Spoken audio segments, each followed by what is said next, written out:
Mixed martial arts. No one else talks about it. Except us. On the ball. Dublin City FM.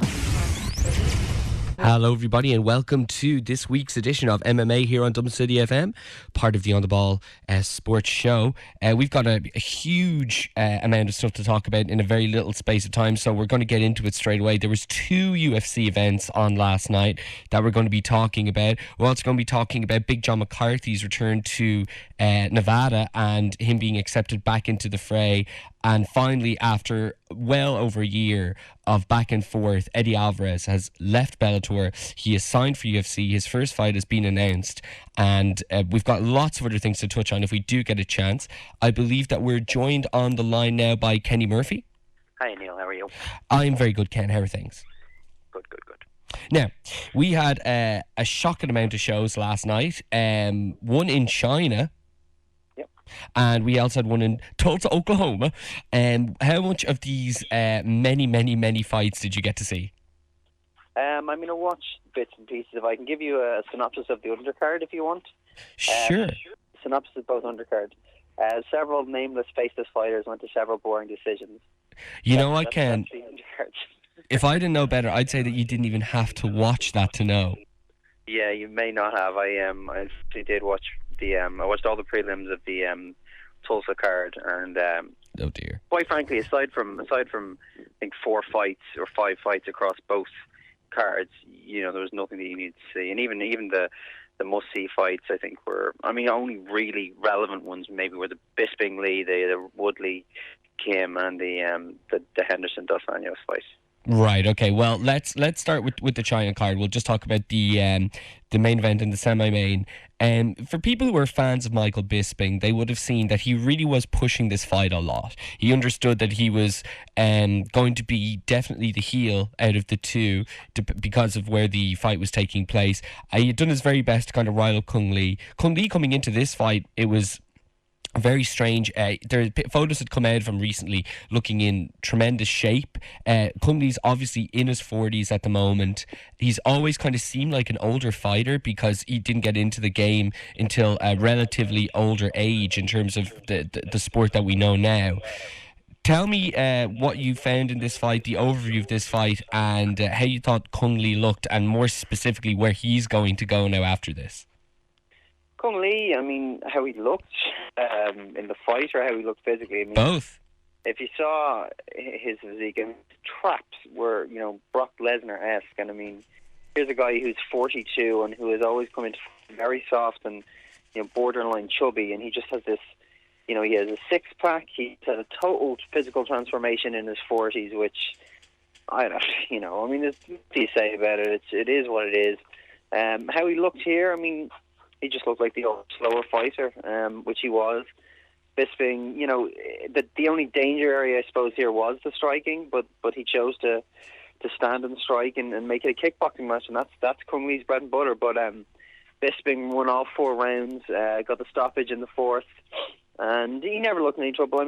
It's a big win in the sense he desperately needed a win here to keep himself in any way relevant, but at the same time, the loss to Tim Kennedy is the one that really hurt him. Yeah. Because Kennedy is not really an elite guy. Normally, Bisping, he wins all his fights and he gets to the title decider, and then he blows that.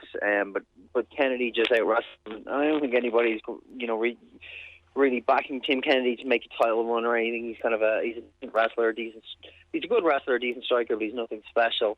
But it was a big win for Michael here. He really outstruck Cung. They look like they're going with the Rockhold Bisping fight next, which makes every bit of sense in the world. Those two have a real rivalry. They don't like each other. But I don't know. It's a tough fight for Bisping to win. Can you go over the finish exactly? It was just in the 4th round, about a minute in. He basically knocked him down with some hard strikes.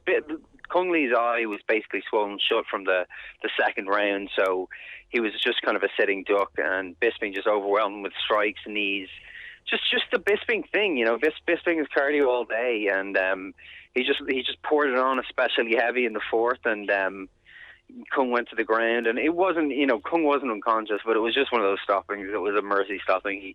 He wasn't going to come back. He wasn't going to win this fight. So yeah, people were saying that there was very dubious marks on Cung Le's back.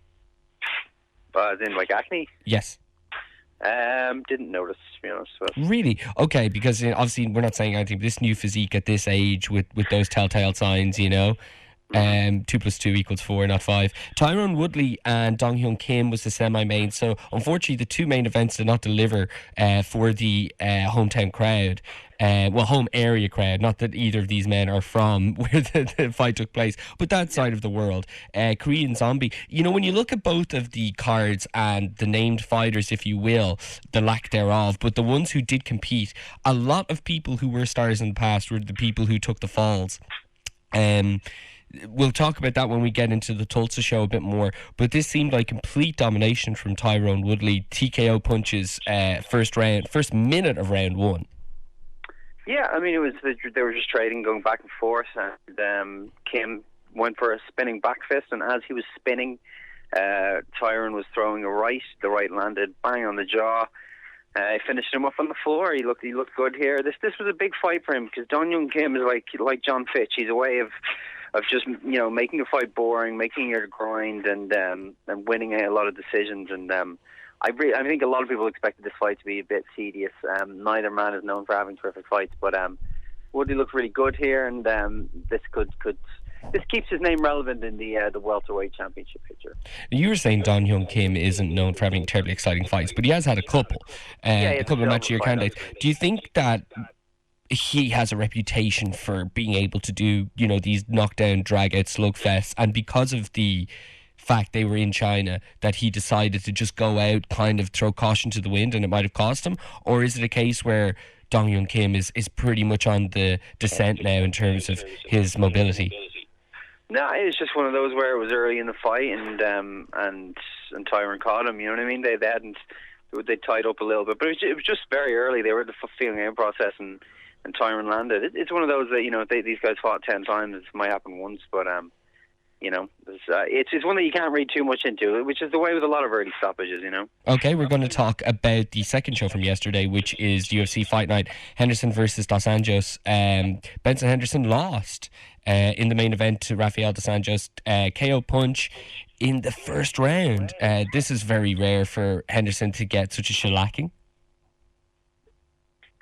Yes, this fight was a surprise. I think we all kind of Benson was the favourite here. You got to give Benson a lot of credit, because he's tried to keep busy since the Pettis loss. And it's funny, this was his third fight since Anthony Pettis beat him for the championship. How many fights has Anthony Pettis had in that time now? Exactly. But the problem with that is, if you do that, you do run the risk of losing to a guy who isn't as good as you. And he lost to a guy who probably really isn't as good as him. He, much like Woodley and Kim, just got caught. He got a knee strike to the face, and then he got caught with a punch. He was dropped. It's one of those. There was definitely a moment where he was unconscious. He didn't know where he was. Right. By the time Big John got in, it's one of those that I think if they'd let it go, another few punches, I don't think anyone would have been overly critical. But he didn't let it go, a couple of extra punches. So, and Benson very much, I didn't like how Benson behaved afterward. Benson did if you remember the Pettis fight, where after he tapped out, Benson got back to his feet and started, almost doing that Brock Lesnar we discussed, where he's kind of like limbering on both of his feet. You know what I mean? I do. And he does this as though to say, "Oh, look, I'm fine," and it's like, and kind of had this big smile on his face. He went up to Dos Anjos as if to say, "Oh well, the fight is ruined," And look, maybe this stoppage was marginally early, but look, he got knocked down. He was, for a moment or two, he was unconscious. He kind of looked like he was almost going for Big John's leg. Yeah. And, he lost the fight. You don't really need to kind of, in the moment sort of, no sell your opponent's victory, That is, it's very interesting that's Big John, because he's been announced to be part of UFC 178 on September 27th. So he's back with the company a bit. Well, he's back with Nevada is really the news about it here. Is this really isn't what you want coming back in, is it? Because John McCarthy, for all intents and purposes, will be extremely welcomed back into the fray, and it's very rare that he has this kind of controversy about him. Well, I don't even think I don't think it's a controversial stoppage. Like there's a moment. If you have you seen the fight, right? Say again. You've seen the fight, right? Sure. I mean, when he landed when when he landed the punch, Benson's legs went, his eyes rolled back, and, it's like that Pat Barry-Czech Congo fight from a few years ago where Congo was repeatedly knocked down, looked to be out, and somehow pulled out, a win. But if the referee had stopped it at any point earlier, you could look at it and say, look, he was unconscious, Of course. How often do you see a fighter get hit? He collapses, and when he hits the ground, it wakes him back up. And, it's not, the referee can't kind of go, the referee has to look, and if the referee thinks this fighter's unconscious, he can't go, well, maybe he'll come back in. And once he starts to move in, you can't go in your hands on a fighter and back away because, that's compromising the integrity of the fight. Once he moves in, once he decides to stop the fight has to be stopped. You've got to err on the side of caution here. Fighter safety is paramount. And Benson will fight another day, and I don't think this is huge for him unless he loses his next fight. I think most people will see it as though he just got caught, and they weren't going to make Pettis Henderson 3 anyway. So, it just. This fight almost spoke to the weirdness of the lightweight division because it's been on ice for 18 months, and what happens if Pettis goes and beats Melendez in January? We're probably going to be on ice for another 18 months. Okay, well let's just take a brief respite from the card last night and keep it with the lightweight division and talk about Bellator's lightweight champion. And this saga obviously has been going on for a terrific amount of time. There's no point getting into it. We've talked about it. We followed it as it's progressed. So he's finally got his release, he being Eddie Alvarez, and he is going to have his first fight at UFC 178, which we just spoke about, the return of John McCartney in Las Vegas. That's the 27th of September. He's going against Donald Cerrone, which I think is like the perfect first fight in my opinion. How good is Eddie Alvarez for people who just watch Irish or MMA or UFC? Will he have a big impact? Is he going to be a case of he was a big fish in a little pond and now he's going to be a little fish in a big pond? Or do you see Eddie Alvarez being perhaps the right guy to ignite the lightweight division? Okay, I don't think he's going to be Hector Lombard. He came over from Bellator and had a really, really dull first fight with Tim Boach and kind of never really reignited the flame he had coming in. However, Eddie Alvarez is a guy who often will get hit early on and take big shots and come back, which is fine because he comes back and he wins, and he's definitely got an elite skill level. But at the UFC level, I don't know if he'll get the chance to come back. Do you know what I mean? Sure. In terms of Donald Cerrone is the same in that he often gets, goes behind in fights and gets spectacular comeback wins. Both men are finishers. You also have to wonder, is this a short camp for both guys? Because this fight was rumoured strongly about 3 weeks ago, but I mean, officially this fight was only agreed to, so we hear, midweek. And midweek. We're at the end of August. This fight is 5 weeks away. So it was 5 weeks out. Yeah, I mean, I almost find it strange that they're jamming it on the card. I know the card needs all the help it can get with the Jones injury, but you could have put it on another card because God knows there are other cards like the October card which need help just as much. But I completely agree. It's a real pick'em fight. But if Alvarez wins, then I think you could probably put him against the winner of Pettis and Melendez on the off chance that Pettis shows up. Okay, well, that was my next question. What is the chances of Alvarez getting to face the winner of that? Do you think Cerrone... I think they're very good after what happened last night, because had Melendez beat Pettis in December or January, and Benson been on like a 3 or 4 or 5 fight win streak since losing the belt, and that was the very natural match to make.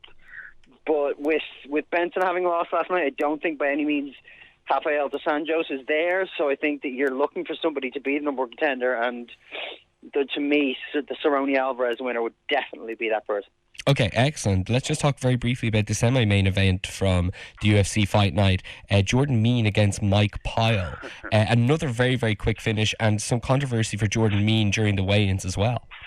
Yeah, Jordan Mean's father, who is also an MMA fighter with a record of 5-14, incidentally, was arrested during the weigh-ins, which you can imagine how distracting that is for his son, who's fighting the next day for sexually assaulting the woman who came to turn down his hotel room earlier on that day. He, I won't get into details, but he was arrested, and this is Jordan's, not only his father, but he's in his corner. He's one of his main coaches. So, it was not ideal to say the very least, but Mean just smacked Mike Kyle with a one-punch knockout. And, Mike Pyle's one of those guys who's a litmus test. Not many people beat Mike Kyle, and he did so definitively, so that really puts a star in their eyes, and hopefully he'll get a top 10 guy next. Okay, Ken, and very last but not least before we go, we'll just talk quickly about the main event of next week's show. We've got a huge run-in of UFCs and local MMA between now and the year's end. Bantamweight Championship is going to be on the line next Saturday night when TJ Dillashaw defends his title against Henan Barrow. Huge rematch here. What do you think? Dillashaw Barrow, I think just because Dillashaw had his number so badly in the last fight, that Dillashaw should eke it. But I would be surprised if it's as one-sided as the last fight. From all indications, Barrow didn't take it seriously, was cutting from an insanely high weight, and I think he'll be better this time, but my hope and my belief is that Dillashaw does it again. Excellent stuff. Well, I'd like to thank Kenny for joining us this week as always. If you'd like to hear archives and replays of the MMA segment, you can go to thisaintfake.com, and you can also hear our pro wrestling podcast that is uploaded weekly there as well. 103.2 Dublin City FM, broadcasting live from the heart of the city.